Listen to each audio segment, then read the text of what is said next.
Tu as sans doute déjà ressenti cette atmosphère glaciale, ce moment où quelqu'un pose son regard sur toi sans vraiment te voir, où l'on te questionne sans t'entendre, où ton calme est interprété comme une fragilité et ta bienveillance comme un prétexte pour bafouer ta fierté. L'irrespect n'est pas toujours bruyant. Il peut être discret, presque poli, et pourtant, il te ronge de l'intérieur, lentement. Alors, comment réagir face à ceux qui te toisent, t'ignorent ou te rabaissent sans retenue? Dois-tu te soumettre, te taire, fuir ou manœuvrer en secret? Aujourd'hui, nous allons explorer les zones d'ombre, parfois difficiles mais essentielles, de la perte de respect et de sa reconquête. Il existe des règles non écrites, appliquées par les plus puissants, que tu dois toi aussi apprendre à maîtriser. Si ces mots résonnent en toi, écris-le en commentaire. Celui qui te dévalorise ne mérite jamais ta douceur. Abonne-toi, car à la fin, je partagerai avec toi une vérité que peu osent prononcer, mais qui transforme tout. Depuis toujours, le respect n'a jamais été un dû, mais une conquête. Les stoïciens l'associaient à la force intérieure, tandis que Machiavel, lui, le détachait de la morale pour le placer au cœur des rapports de pouvoir. Pour lui, être aimé reste secondaire, mais être respecté est vital. Ce que nous nommons aujourd'hui manque de respect n'est que la partie émergée d'un phénomène bien plus ancien, la domination par le regard. Plus une personne est perçue comme effaçable, plus elle devient invisible. Et dans une époque où la gentillesse est souvent confondue avec la faiblesse, nombreux sont ceux qui se retrouvent relégués sans saisir pourquoi. La réalité est inconfortable. Nous avons oublié les règles du jeu. La psychologie humaine répond à des mécanismes que ni la bienveillance ni les leçons de morale ne peuvent infléchir. Ce sont précisément ces lois subtiles et sans pitié que tu vas redécouvrir ici. Ce qui va suivre n'est pas destiné à ceux qui souhaitent rester aimés à tout prix. Il s'agit de leviers précis, presque froids, qui te permettront de retrouver ta place légitime, au centre de ta propre autorité. Ce n'est pas une vengeance, c'est une réorganisation intérieure. Et une fois enclenchée, elle transforme ton silence en puissance. Le premier levier à actionner face à l'irrespect est l'indifférence maîtrisée. Car celui qui te méprise cherche avant toute une réaction, même infime, qui confirme son emprise. Il espère percevoir dans ton regard une brèche, une tension, un écho de sa domination. Et plus tu te justifies, plus tu t'indignes, plus tu alimentes le schéma qu'il a instauré. Tu crois te défendre, mais en réalité, tu t'offres en cible. L'erreur serait de croire que l'indifférence équivaut à l'oubli ou à la fuite. Il ne s'agit ni de l'un ni de l'autre. C'est une posture intérieure, une forme d'autorité qui refuse de répondre à ce qui est indigne de ta vision. Machiavel aurait conseillé, ne t'engage jamais dans un combat dont l'issue est vaine. L'indifférence maîtrisée n'est pas un silence passif. C'est le refus stratégique de participer à une mise en scène où tu es cantonné au rôle du figurant humilié. C'est un détachement actif, une neutralité qui glace et déstabilise l'autre, car elle brise le cycle. Tu ne réponds pas, non par impuissance, mais parce que tu lui retires ce qu'il désire le plus, ton énergie. Dans ce jeu, l'arme la plus redoutable n'est ni la colère ni la vengeance, mais le retrait conscient. Ce retrait qui signifie « tu n'es plus digne de mes émotions ».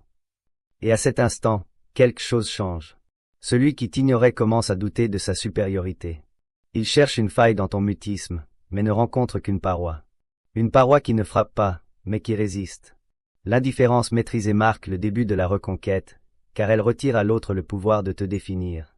C'est par cette porte que s'ouvre la reconquête invisible du respect, en cessant de courir après ce qui devrait être accordé naturellement. Le deuxième levier à renforcer est la présence stratégique. Il ne suffit pas de s'effacer pour échapper au mépris, car disparaître totalement, c'est aussi confirmer que tu ne comptes pas. Tu dois réapparaître, mais d'une manière différente. Sans excès, sans bruit, mais avec une présence qui trouble, qui interroge par son calme, qui impressionne par sa maîtrise. Il y a une distinction fondamentale entre être vu et imposer sa présence. Le premier dépend du regard d'autrui, le second rayonne, même dans le silence. Machiavel l'avait saisi, celui qui aspire à régner doit être perçu comme incontournable. Dans ta vie, tu dois devenir inévitable là où ton autorité a été négligée. Cela commence par ton regard, ton corps, ton rythme. Tu entres, tu parles peu, mais chacun te remarque. Tu ne cherches pas à plaire, mais à affirmer que tu es là pour rester. La présence stratégique ne se demande pas, elle s'impose. Elle est liée à ta posture, à ton allure, à ta capacité à dire peu mais l'essentiel. C'est une déclaration silencieuse. Je suis de retour, mais je ne suis plus celui que tu imaginais. Elle bouleverse les perceptions et déconcerte ceux qui croyaient t'avoir classé. Car le respect relève souvent d'un changement de regard, pas d'un changement d'opinion. Tu n'as pas à convaincre ceux qui t'ont dédaigné. Tu dois devenir une énigme qu'ils ne parviennent plus à résoudre. Et dans ce flou stratégique, tu redevins insaisissable, car tu n'es plus prévisible. C'est là que la présence devient une force. Une force que tu ne imposes pas, mais que tu dégages. Et ce rayonnement silencieux dérange celui qui se croyait supérieur. Car ta simple présence lui rappelle que tu n'as pas disparu. Tu t'étais seulement reconstruit. Le troisième levier à aiguiser est la réponse imprévisible. Car celui qui te manque de respect s'appuie souvent sur une certitude, ta régularité émotionnelle. Il sait d'avance comment tu vas réagir. Il connaît ton silence, ton embarras, ton besoin d'expliquer, ton désir de te justifier. Il a appris à interpréter ta soumission comme une partition prévisible, et c'est précisément cette prévisibilité qu'il exploite pour maintenir son emprise. Alors, pour briser le cercle, il faut introduire de l'incertitude, non par le chaos, mais par une forme d'intelligence du déséquilibre. Parfois tu réponds, parfois tu ignores, parfois tu souris, parfois tu te retires sans un mot. Tu ne suis plus le scénario attendu, et dans cette instabilité froide, tu deviens insondable. Machiavel affirmait qu'un prince doit parfois dissimuler ses intentions pour préserver son pouvoir. Toi aussi, tu dois devenir un territoire mouvant, un esprit dont on ne devine plus les contours. Non pour manipuler, mais pour éviter qu'on ne te classe et qu'on ne t'utilise. La réponse imprévisible est une discipline intérieure. Elle ne naît pas d'un désir de vengeance, mais d'un choix stratégique, ne plus offrir à l'autre l'assurance de savoir comment te toucher. À partir de là, tu sèmes le doute. Et dans l'esprit de celui qui te méprisait, ce doute devient une faille. Il ne sait plus s'il a encore le contrôle. Il ne sait plus si tu es faible ou redoutable. Il ne sait plus si tu comptes partir ou rester. Tu n'es plus lisible, et ce brouillard nouveau te protège. Car dans un monde où tout est analysé, étiqueté, maîtrisé, celui qui demeure insaisissable est celui qu'on respecte le plus, même malgré soi. Apprends donc à ne plus être celui qu'on attend. Deviens celui qu'on ne prévoit jamais. Le quatrième levier à restaurer est la rareté assumée. Le mépris naît souvent de la surdisponibilité. Plus tu es présent, accessible, prévisible, plus ta présence perd de sa valeur. L'ironie cruelle de la nature humaine, c'est qu'elle dédaigne ce qu'elle peut obtenir sans effort. Tu as peut-être cru qu'être toujours là, toujours prêt à aider, toujours ouvert, te ferait aimer. Mais dans l'ombre de cette bonté, tu es devenu ordinaire. Machiavel, lui, savait que le pouvoir se nourrit d'apparitions mesurées, non d'une présence constante.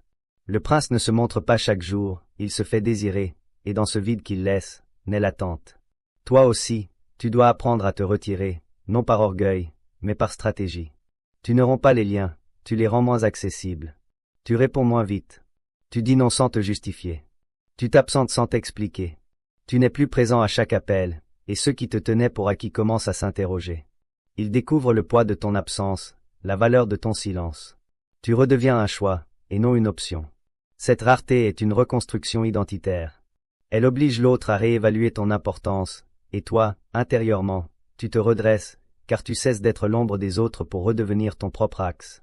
La rareté assumée est une manière d'affirmer. Je n'ai pas besoin d'être partout pour exister. Je n'ai pas besoin de prouver ma valeur. Et plus tu t'alignes sur ce principe, plus ceux qui te négligeaient commenceront, parfois à contre-cœur, à agir comme ils ne le faisaient plus, te considérer.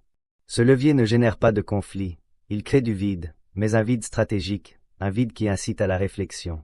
Et dans ce silence que tu imposes, tu retrouves ta véritable place. Le cinquième levier à employer est la dissimulation de tes blessures, car l'irrespect ne frappe jamais au hasard.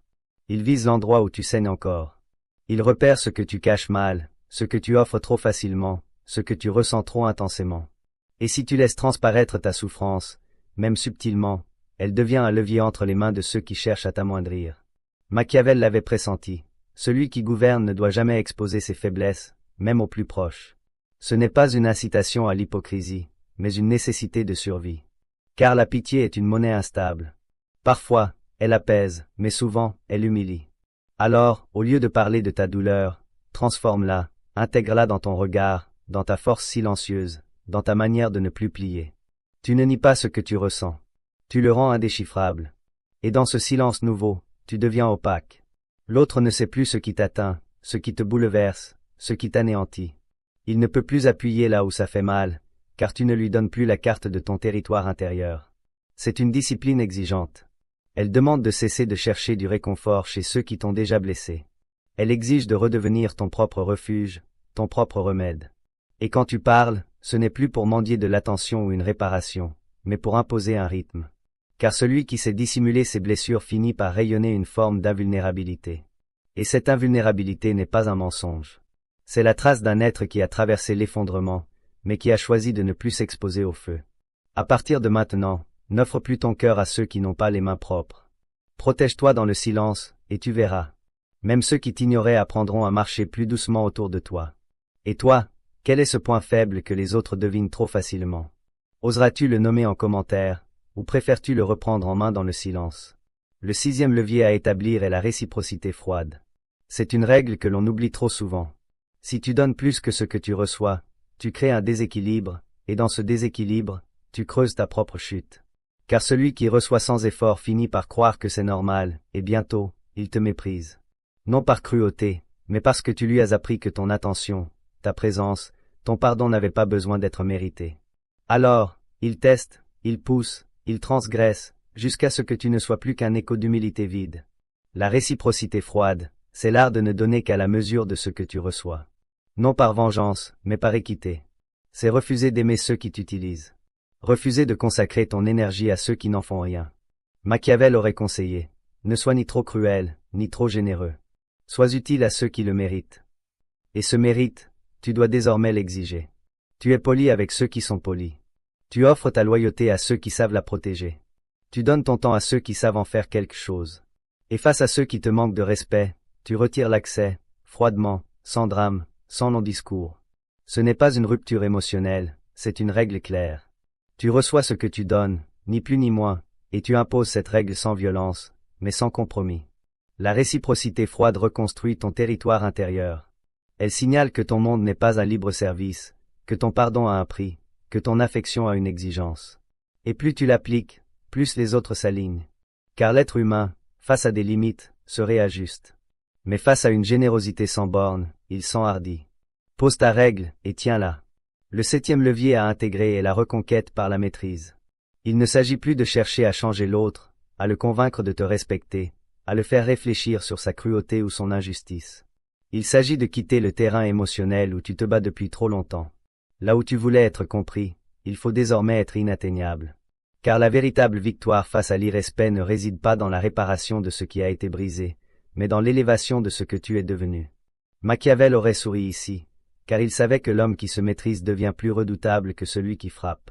Tu dois donc désactiver la pulsion de justification, de confrontation, de démonstration, et la remplacer par un calme radical, un silence qui ne cache pas la douleur, mais une décision. Tu ne veux plus convaincre. Tu veux t'élever. Tu ne veux plus corriger l'autre. Tu veux te reconstruire loin de lui. Ce levier est le plus exigeant, car il demande de renoncer à la dernière illusion, croire que le respect doit venir de l'extérieur. Non, il vient d'abord de ton choix de ne plus te disperser là où tu n'es pas honoré.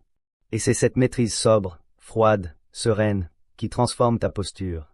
Elle se voit dans ta voix, dans ta démarche, dans ton regard qui ne cherche plus l'approbation, mais l'équilibre. Tu ne demandes plus qu'on t'accepte. Tu imposes ton existence dans le silence, et ce silence devient une frontière sacrée. Car celui qui apprend à se maîtriser devient inaccessible aux petits jeux, aux pics, aux tentatives de déstabilisation. Il ne réagit plus, il choisit. Et dans ce choix, il devient puissant. Ce dernier levier n'est pas spectaculaire, mais il est imparable. C'est le moment où tu cesses de vivre en réaction pour vivre en construction. Tu as appris à réagir avec stratégie, mais il faut maintenant descendre plus profond. Car tant que tu n'identifies pas les failles qui attirent le mépris, tu le répéteras encore. Ces fractures ne sont pas visibles à l'œil nu. Elles se nichent dans ta manière d'aimer, d'attendre, de te taire. Et c'est là que tout commence à basculer. La première fracture à reconnaître est le besoin d'approbation. C'est l'une des blessures les plus courantes, mais aussi les plus silencieuses. Tu veux être respecté, mais au fond de toi, tu veux aussi être aimé, et parfois tu confonds les deux. Tu crois que si l'autre t'approuve, te valide, te sourit, alors il t'accorde une forme de respect. Mais c'est un piège. Car celui qui sent que tu as besoin de son regard pour exister peut très vite l'utiliser contre toi. Il te jauge, il t'apprivoise, puis il te classe. Et dans ce classement, tu perds le peu d'autorité intérieure que tu croyais avoir. Machiavel n'aurait eu aucune pitié pour cette faiblesse. Il aurait dit que celui qui mendie l'approbation est déjà soumis. Et cette soumission, même invisible, même enveloppée de gentillesse, finit toujours par générer du mépris. Car on respecte rarement celui qui se laisse définir par le regard d'autrui. Ce besoin d'approbation n'est souvent pas ancien. Tu as peut-être grandi en espérant qu'on t'aime pour ce que tu faisais, pas pour ce que tu étais. Et cette logique s'est imprimée en toi. Aujourd'hui encore, tu adaptes ton comportement à l'acceptation extérieure. Tu changes de ton, tu évites le conflit. Tu cèdes là où tu devrais tenir. Tout cela pour préserver une illusion de lien. Mais ce lien t'enchaîne, car tu n'es pas libre. Tu es suspendu aux humeurs, aux gestes, aux mots des autres. Et plus tu cherches à être validé, plus tu leur donnes du pouvoir. Le vrai respect commence là où s'arrête l'obsession d'être aimé. Quand tu fais ce qui est juste, pas ce qui plaît. Quand tu dis ce qui est vrai, même si cela dérange. Et surtout, quand tu existes sans attendre le regard approbateur de quiconque. C'est ce détachement lucide et intérieur qui rend ta présence non négociable. La deuxième fracture à nommer est la peur de l'abandon. Ce n'est pas un sentiment que tu montres facilement, mais il vit en toi comme une ombre qui murmure sans cesse. Si tu refuses trop fort, ils partiront. Alors, tu encaisses, tu excuses, tu te tais, tu acceptes l'inacceptable parce que tu redoutes le vide que leur absence pourrait laisser. Et c'est précisément cette peur qui te rend vulnérable au mépris. Car certains sentent que tu es prêt à tout pour maintenir le lien, même au prix de ton intégrité.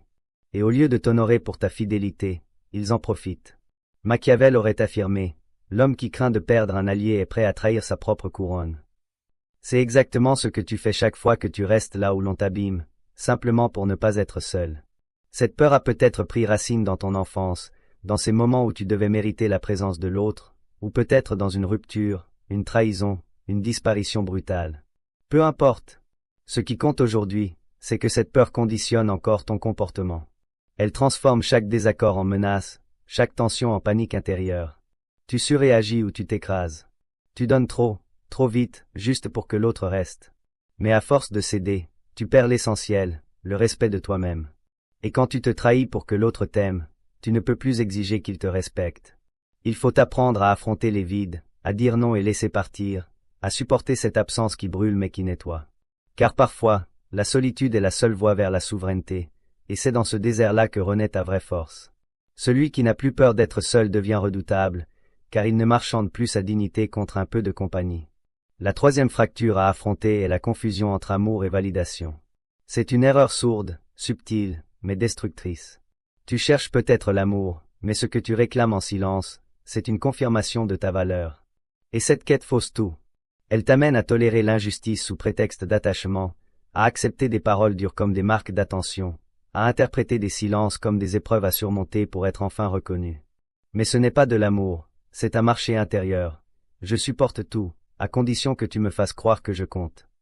Et ce marché, l'autre finit par le sentir. Il comprend que tu es prêt à tout accepter tant que tu crois qu'il t'aime.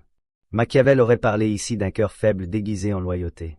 Car cette confusion te pousse à t'attacher à ceux qui ne te voient pas, ou pire, à ceux qui te réduisent. Tu restes parce qu'il y a des moments tendres, des gestes rares, quelques mots qui caressent ton vide, et tu transformes ces miettes en preuves. Mais elles ne suffisent pas, car celui qui t'aime ne te diminue pas. Il ne t'oblige pas à renoncer à toi-même pour avoir sa présence. Et surtout, il ne te jette pas dans la spirale où tu dois mériter chaque regard, chaque mot, chaque geste. Ce que tu crois être de l'amour est souvent un appel de ton ego blessé. Tu veux être validé parce que tu n'as pas encore compris que ta valeur est antérieure à toute relation. Elle ne se négocie pas, elle ne se mendie pas. Elle s'incarne. Et si tu inverses cette logique, si tu cesses de confondre l'amour avec le besoin de reconnaissance, alors tu pourras enfin distinguer ceux qui t'élèvent de ceux qui t'usent. L'amour véritable ne te demande pas de prouver que tu es digne. Il révèle que tu l'as toujours été. La quatrième fracture à exposer est la mémoire de l'humiliation. Cette blessure est ancienne, mais elle ne dort jamais. Elle reste tapie dans tes souvenirs, dans ton corps, dans tes silences. Elle est cette voix intérieure qui te dit que tu n'as pas le droit à l'erreur, que tu dois plaire pour ne pas être rejeté, que tu dois baisser les yeux pour éviter l'explosion. Tu crois avoir tourné la page, mais ton comportement prouve que tu vis encore sous le règne de l'offense passée. Chaque mot déplacé, chaque regard, chaque oubli réveille en toi cette mémoire enfouie. Tu surréagis ou tu t'effaces, non pas à cause du présent, mais à cause d'un passé non digéré. Machiavel aurait dit que celui qui ne contrôle pas sa mémoire devient l'esclave de ceux qui l'ont blessé. Et c'est exactement ce qui se passe. Tu n'agis plus, tu réagis. Tu te conformes, tu compenses, tu t'excuses pour ne pas revivre l'instant de trop, cette minute où tu t'es senti invisible, ridicule, brisé.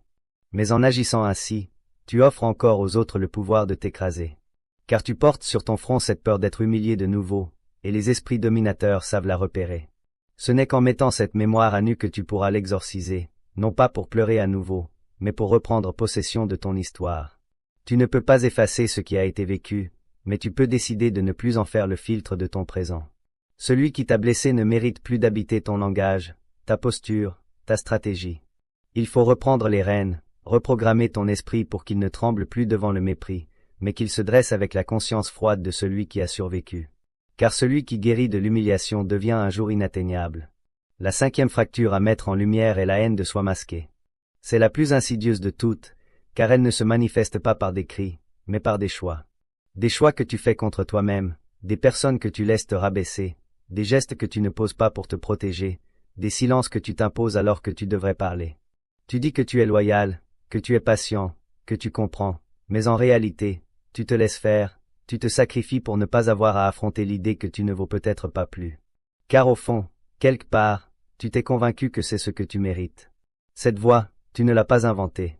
Elle t'a été transmise par des figures d'autorité, par des humiliations répétées, par l'indifférence de ceux que tu aimais. Elle s'est enracinée lentement, et aujourd'hui, elle guide tes décisions sans que tu t'en rendes compte. Machiavel, lui, n'aurait pas parlé de haine de soi, mais de faiblesse intérieure qu'il faut déraciner.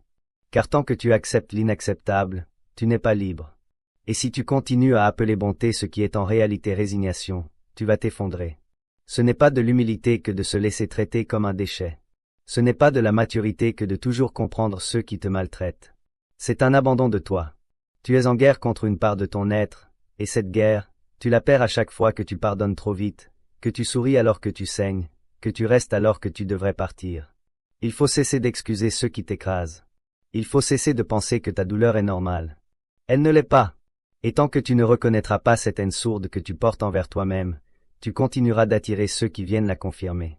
Dis-moi en commentaire, t'es-tu déjà surpris à te punir toi-même, comme si tu étais coupable d'exister? Pose les mots. Parfois, c'est le début de la libération. La 6e fracture à transformer est le fantasme de réparation.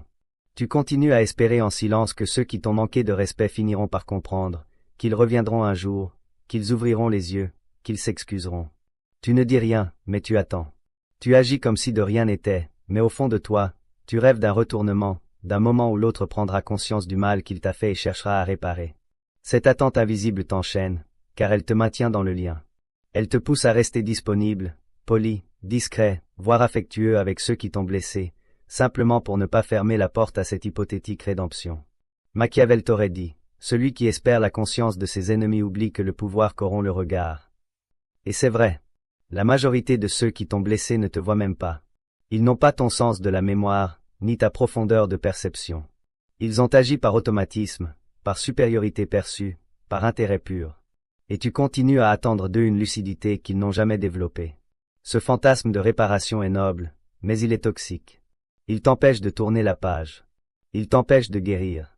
Il t'empêche de reprendre ton territoire. Car chaque geste que tu poses dans l'espoir d'être reconnu, chaque sourire que tu offres pour rester dans leur champ de conscience, est une fuite de ton propre axe. Il faut renoncer à cette idée que justice et pardon viennent forcément de l'extérieur. La justice intérieure commence lorsque tu acceptes que certains ne reviendront jamais, qu'ils ne comprendront jamais, qu'ils ne répareront jamais, et que ce silence-là est ta délivrance. Ce n'est pas à eux de clore l'histoire, c'est à toi. Et plus tu acceptes cette vérité, plus tu redeviens libre. Tu n'attends plus, tu ne veux plus, tu reprends possession de toi-même. La 7e fracture à transcender est l'oubli de ta propre valeur. C'est peut-être la plus tragique, car elle ne fait pas de bruit. Elle se manifeste dans ta posture, dans ton langage, dans tes choix de vie, dans les personnes que tu tolères autour de toi. Tu ne te rappelles plus que tu es un territoire sacré. Et parce que tu l'as oublié, tu laisses entrer n'importe qui, n'importe comment. Tu permets qu'on t'interrompe, qu'on te contredise avec condescendance, qu'on se serve de toi sans jamais rendre. Et pire encore, tu finis par croire que c'est normal, que c'est ton rôle, que c'est ta croix. Tu avances en courbant l'échine, non par humilité, mais parce qu'au fond, tu ne sais plus ce que tu vaux. Machiavel n'aurait pas utilisé le mot valeur. Il aurait parlé de prestige, de perception, d'autorité. Mais le fond est le même. Celui qui n'a pas conscience de son poids ne pèse rien dans le regard des autres. Le monde te traite comme tu te traites intérieurement. Si tu te négliges, on te négligera. Si tu te fais petit, on te marchera dessus. Si tu fais des efforts pour être accepté, on te testera encore et encore. Il faut revenir à la source, te rappeler que tu es porteur d'un feu, d'une singularité que personne ne pourra jamais reproduire. Tu n'as pas besoin de mériter ta place. Tu as besoin de la reprendre. Et cela commence par un serment intérieur. Je ne permettrai plus à qui que ce soit de me faire oublier qui je suis. Ce serment, tu dois le renouveler chaque jour. Tu dois l'incarner dans tes décisions, dans tes silences, dans tes ruptures. Et alors, doucement, ta valeur remontera à la surface. Non pas comme un cri, mais comme une évidence. Et cette évidence, un jour, deviendra ton aura. Comprendre les mécanismes est une chose, les incarner en est une autre. Car si tu ne changes pas tes gestes, tes habitudes, ta manière d'exister, tu resteras prisonnier des mêmes dynamiques.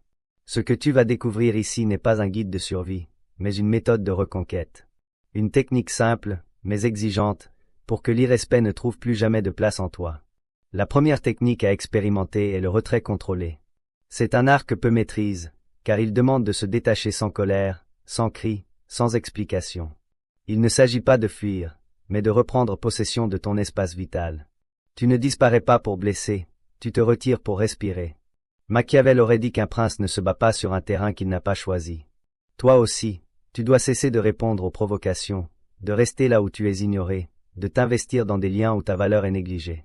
Le retrait contrôlé, c'est une déclaration invisible, je ne suis plus disponible là où je suis maltraité. Et ce retrait, s'il est cohérent, provoque un choc. L'autre, habitué à ton indulgence, sent le vide. Il se demande, il doute. Et dans ce doute naît parfois le début du respect. Mais même s'il ne vient pas, toi, tu reprends souffle, car tu n'es plus dans la réaction, mais dans le choix. Disparaître est parfois le plus grand acte de présence. La deuxième technique à ancrer est le miroir silencieux. Elle consiste à refléter à l'autre ce qu'il t'envoie, sans mots, sans accusation, sans plainte. Tu ne corriges plus, tu ne justifies plus, tu ne supplies plus. Tu laisses simplement l'autre se confronter à lui-même. Il te coupe la parole, tu détournes le regard. Il t'ignore, tu deviens mûr. Il t'humilie, tu le fixes sans émotion. Et dans ce silence neutre, quelque chose le renvoie à sa propre laideur. Machiavel l'avait compris. Parfois, il suffit de ne rien dire pour désarçonner un adversaire. Le miroir silencieux est une puissance tranquille. Tu cesses de nourrir le feu. Tu tends un verre limpide à celui qui crache, et s'il a encore une once de conscience, il se verra.